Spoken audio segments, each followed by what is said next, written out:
दोस्तों नमस्कार। एक बार आप सबका फिर से बहुत बहुत स्वागत है हमारे यूट्यूब चैनल डियर गुरुजी पर। तो दोस्तों स्टार्ट करते हैं आज के पहले क्वेश्चन से। हिंदी का प्रैक्टिस सेट है और आपके सभी तरह के एग्जाम्स के लिए बहुत ही ज़्यादा इंपॉर्टेंट है। तो पहला क्वेश्चन आपसे यहाँ पर कह रहा है, वही मनुष्य है जो मनुष्य के लिए मरे, इस पंक्ति में कौन सा अलंकार है। तो दोस्तों यहाँ पर देखा जाए तो मनुष्य शब्द जो है 2 बार आया है, लेकिन उनका जो अर्थ है वो अलग अलग है। तो आपको पता है कि अगर किसी पंक्ति में एक शब्द एक से अधिक बार आए और उनका जो अर्थ है वो भिन्न भिन्न हो तो वहाँ पर यमक अलंकार होता है। तो ऑप्शन इसका बी है यमक अलंकार, ये बिल्कुल करेक्ट हो जाएगा। क्वेश्चन नंबर 2 कह रहा है दोस्तों, वागेश्वरी का पर्यायवाची शब्द क्या है। वागेश्वरी का जो पर्यायवाची शब्द है दोस्तों वो होता है शारदा। तो ऑप्शन जो इसका बी है वो बिल्कुल सही हो जाएगा।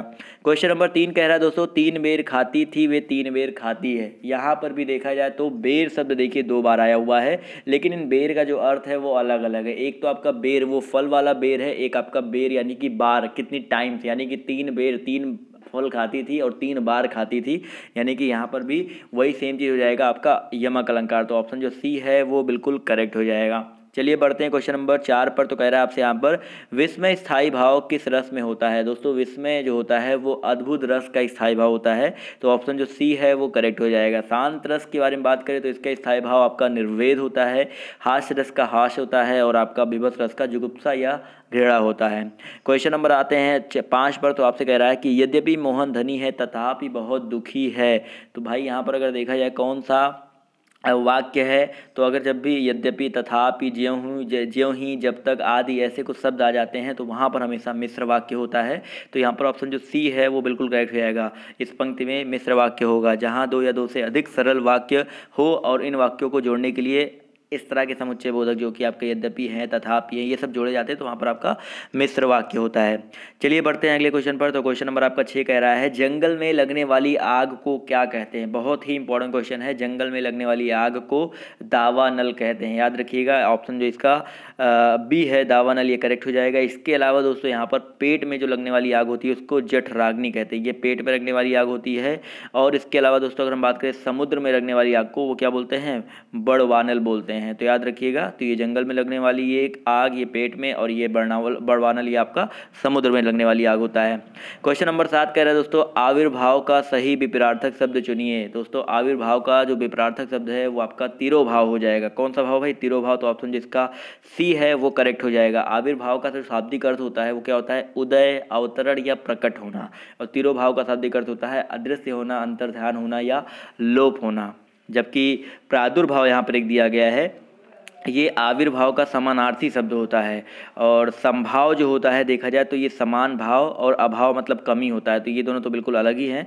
और प्रादुर्भाव इसका समानार्थी और तिरोभाव इसका विपरीतार्थक शब्द होता है। चलिए आते हैं क्वेश्चन नंबर 8 पर। तो कह रहा है आपसे यहाँ पर, उन्मूलन का सही विपरीतार्थक शब्द चुनिए। उन्मूलन का जो विपरीतार्थक शब्द होता है वो आपका रोपड़ होता है। जी दोस्तों, ऑप्शन जो इसका डी है वो करेक्ट हो जाएगा। उन्मूलन का अर्थ क्या होता है भाई, जड़ से उखाड़ना, और रोपड़ का अर्थ होता है भाई लगाना। आपको पता है रोपड़ करना, वृक्ष रोपण करना, तो वहीं से आया है रोपड़ आपका। क्वेश्चन नंबर 9 कह रहा है दोस्तों आपसे यहाँ पर कि चिरंतन का सही विपरीतार्थक शब्द चुनना है। तो इसका जो सही विपरीतार्थक शब्द हो जाएगा वो नश्वर हो जाएगा। तो ऑप्शन जो इसका ए है वो बिल्कुल करेक्ट हो जाएगा। इसका जो शाब्दिक अर्थ होता है वो क्या होता है, इसका शाब्दिक अर्थ होता है भाई बहुत दिनों से चला आने वाला या पुराना। और इसका जो विपरीतार्थक हो जाएगा भाई नष्ट होने वाला यानी कि नश्वर। तो ऑप्शन जिसका ए है वो करेक्ट हो जाएगा। क्वेश्चन नंबर आपका 10 कह रहा है, ग्रस्त का विलोम शब्द क्या है। ग्रस्त का विलोम शब्द दोस्तों मुक्त होता है। तो ऑप्शन जो इसका बी है मुक्त, ये करेक्ट हो जाएगा। ग्रस्त का अर्थ होता है जकड़ा हुआ या प्रभावित होना, जबकि मुक्त का अर्थ होता है बंधनहीन या स्वतंत्र होना। चलिए बढ़ते हैं क्वेश्चन नंबर 11 पर। तो कह रहा है, चपल का विलोम शब्द क्या है। चपल का विलोम शब्द गंभीर होता है। क्या होता है दोस्तों, गंभीर होता है। तो ऑप्शन जो इसका ए है वो करेक्ट हो जाएगा। जबकि गंभीर का विलोम आगंभीर मान सकते हो या छिछला मान सकते हो या वाचाल। वाचाल क्या होता है, वाचाल के बारे में बात करें यहाँ पर जो कह रहा है वाचाल जो होता है दोस्तों, वाचाल का विलोम क्या होता है, मूक होता है। वाचाल मतलब बहुत बोलने वाला, मूक मतलब शांत रहने वाला। और चंचल की अगर हम बात करें तो चंचल का विलोम अचंचल होता है या चंचल मतलब स्थिर मान सकते हैं। जी हाँ, स्थिर भी हो सकता है। और उद्यमी का विलोम जो होता है आलसी हो सकता है। उद्यमी मतलब थोड़ा कामकाजी और आलसी मतलब उसका विलोम हो जाएगा। क्वेश्चन नंबर 12 कह रहा है, बाघ और बकरी एक घाट पानी पीती हैं, इसको शुद्ध करना है। तो देखा जाए तो बाघ और बकरी एक घाट पानी पीती है। तो यहाँ पर हो जाएगा बाघ और बकरी माफ़ कीजिएगा, बाघ और बकरी एक घाट पानी पीती हैं, यानी कि यहाँ पर ऑप्शन जो इसका ए है ये सही हो जाएगा। देखिए कह रहा है बाघ और बकरी एक घाट पानी पीते हैं, ये सही हो जाएगा। तो ऑप्शन जो ए है वो करेक्ट हो जाएगा, क्योंकि यहाँ पर बाघ और बकरी बहुवचन हो गया, तो यहाँ पर पीती नहीं पीते लग जाएगा। चलिए बढ़ते हैं क्वेश्चन नंबर 13 पर। तो कह रहा है आपसे यहाँ पर एक गाय, दो घोड़े और एक बकरी मैदान में चर रहे हैं। तो यहाँ पर एक गाय, दो घोड़े और एक बकरी, तो यहाँ पर अगर देखा जाए तो यहाँ पर इसका जो करेक्ट हो जाएगा यहाँ पर ऑप्शन सी हो जाएगा। देखिए एक गाय, दो घोड़े और एक बकरी मैदान में चर रही हैं, ये वाला बिल्कुल करेक्ट होगा। जी हाँ दोस्तों, चर रहे नहीं होगा, चर रही हो जाएगा यहाँ पर। और ये क्यों होगा? क्योंकि यदि वाक्य में दोनों लिंग और वचनों के अनेक विभक्ति रहित कर्ता या किसी अन्य अवयव से युक्त हो तो क्रिया बहुवचन में होगी। उनका लिंग का अंतिम जो उनका लिंग होगा वो अंतिम कर्ता के अनुसार होगा। तो अंतिम कर्ता क्या है भाई? आपका एक बकरी है, तो एक बकरी के अकॉर्डिंग यहाँ पर क्या हो जाएगा? रही हो जाएगा। समझ गए दोस्तों? और इसके पहले वाले क्वेश्चन में भी आप लोग को अब डाउट हो रहा हो, तो पहले वाले क्वेश्चन बता रहे हो। इसमें क्या होता है कि यदि वाक्य में दोनों लिंग एक वचन के होते हैं, देखो यहाँ पर दोनों लिंग क्या हैं? एक वचन के हैं, तो बाघ भी एक वचन है और बकरी भी एक वचन का है। तो यहाँ पर क्या हो जाएगा? जो यहाँ पर आपका आखिरी जो कर्ता लगेगा वो मतलब जो आपका क्रिया होगा वो आपका बहुवचन या पुल्लिंग में होगा। याद रखिएगा, यहाँ पर दोनों एक वचन में है तो यहाँ पर क्रिया जो हो जाएगा आपका बहुवचन के अकॉर्डिंग लगेगा। और यहाँ पर जब एक ही साथ कई सारे आ जाएँ, मतलब स्त्रीलिंग भी आ जाए और बहुवचन भी आ जाए, पुल्लिंग भी आ जाए, तो वहाँ पर बेसिकली क्या होता है कि जो आखिरी वाला होता है उसके अकॉर्डिंग लगाते हैं। तो यहाँ पर चर रही है, ये बिल्कुल करेक्ट हो जाएगा। क्वेश्चन नंबर 14 कह रहा है आपसे कि मैं आपकी श्रद्धा करता हूँ, इसको शुद्ध वाक्य में करना है। तो मैं आप की श्रद्धा करता हूँ, ये नहीं भाई, मैं आप पर श्रद्धा रखता हूँ, ये इसका करेक्ट हो जाएगा। तो ऑप्शन जो इसका सी है, मैं आप पर श्रद्धा रखता हूँ, ये बिल्कुल करेक्ट हो जाएगा। क्योंकि श्रद्धा भक्ति आदि के साथ करना क्रिया नहीं लगाई जाती। हमेशा रखना, जब भी श्रद्धा हो जाए, भक्ति हो जाए, तो वहाँ पर करना नहीं, वहाँ पर रखना होता है। लोग श्रद्धा रखते हैं, करते नहीं हैं। क्वेश्चन नंबर आपका 15 कह रहा है वाक्य और वर्तनी शुद्धि करना है यहाँ पर। तो 1, 2 पहला कह रहा है कि वह, मतलब बताना है कि इन दोनों में कौन सा सही है कौन सा गलत है। तो कह रहा है वह गीत की 2-4 लड़ियाँ गाती, भाई लड़ियाँ नहीं होता है, कड़ियाँ होता है। तो यहाँ पर वह गीत की 2-4 कड़ियाँ गाती हैं, तो ऑप्शन जो बी है, वाक्य जो 2 है वो सही है, तो वो बिल्कुल करेक्ट हो जाएगा। वाक्य 2 सिर्फ सही है, तो ऑप्शन बी हमारा सही हो जाएगा। क्वेश्चन नंबर 16 कह रहा है दोस्तों वाक्य और वर्तनी यहाँ पर भी शुद्ध करना है, शुद्धि करना है भाई। पहला और दूसरा देख करके आपको कमेंट करके बताना है, ये आपका होमवर्क है। इसमें पहला होमवर्क है आपका, इसका जो जवाब है आपको वो कमेंट करके देना है। इनमें कौन सा वाक्य सही है या कौन सा वाक्य गलत है, या कोई भी वाक्य सही नहीं है तो उस पर टिक करिए, आपके ऊपर डिपेंड करता है। चलिए आते हैं क्वेश्चन नंबर 17 की तरफ। तो यहाँ पर भी सेम क्वेश्चन आपका वही है, वाक्य वर्तनी। यहाँ पर वर्तनी वाला आ गया, वाक्य नहीं है। तो श्रृंगार और श्रृंखला और अनुकृति और अनुकृति में देखा जाए तो यहाँ पर ऑप्शन जो कौन सा दिया जाएगा? श्रृंगार और श्रृंखला, ये भी गलत लिखा है भाई। श्रृंगार और श्रृंखला भी अशुद्ध है, और श्रृंगार इस तरह से नहीं लिखा जाता, आपको पता है भाई किस तरह से लिखा जाता है। श्रृंगार में एक तो ये जो आपका देखिए ध्यान से क्या गलत है, ये श्रृंगार में सिर्फ ये होता है, ये श्रृंगार होता है, ये 2 बार लगे तो आपका ये गलत हो जाएगा भाई। और श्रृंखला में भी वही सेम गलती की गई है, तो आपका पहला ऑप्शन भी गलत हो गया। और अगर अनुकृति और अनुकृति में बात करें तो ये आपको देख सकते हैं, अनुकृति तो बिल्कुल गलत लिखा गया है, कृति तो होता ही नहीं है। और अनुकृति में अनुकृत होता है, ती नहीं होता है। समझ गए दोस्तों? तो या तो कृति और कृति दोनों गलत है, तो ऑप्शन यहाँ पर डी जो है ये करेक्ट हो जाएगा। 1 और 2 दोनों वर्तनी जो है आपके अशुद्ध हैं। चलिए आते हैं क्वेश्चन नंबर 18 पर। तो कह रहा है शुद्ध शब्द चुनना है, तो शुद्ध शब्द चुनिए। देखिए ऑप्शन क्वेश्चन नंबर 18 में देखा जाए तो रामायण जो है आपका बी, जैसे ऑप्शन बी में लिखा गया इसी तरह शुद्ध रूप से लिखा जाता है, तो ये करेक्ट हो जाएगा। वर्तनी की दृष्टि से यही सही है और सारे के सारे आपके गलत हो जाएंगे।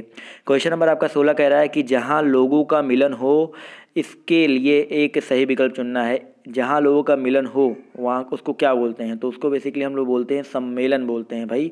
सम्मेलन ऑप्शन जो सी है वो करेक्ट हो जाएगा भाई। जहाँ पे बोलते हैं ना मिलन समारोह है तो उसको सम्मेलन होता है, मिलन सम्मेलन होता है वो। क्वेश्चन नंबर आपका 20 कह रहा है सूचिका का तद्भव शब्द क्या है? दोस्तों सूचिका का जो तद्भव होता है वो सुई होता है, बहुत ही इंपॉर्टेंट है, याद रखिएगा। सूचना मत लगा देना भाई। ऑप्शन जो इसका बी है सूचिका सुई, ये बिल्कुल करेक्ट हो जाएगा। क्वेश्चन नंबर 21 कह रहा है दोस्तों त्वरित शब्द त्वरित का तद्भव शब्द बताना है। त्वरित का तद्भव शब्द होता है दोस्तों तुरंत होता है। कौन सा तुरंत यहाँ पर, तो देखा जाए तो ये भी होता है ये भी होता है, इसलिए ऑप्शन जो इसका डी है, बी व सी दोनों ये बिल्कुल करेक्ट हो जाएगा। तुरंत दोनों करेक्ट रूप में लिखे गए हैं।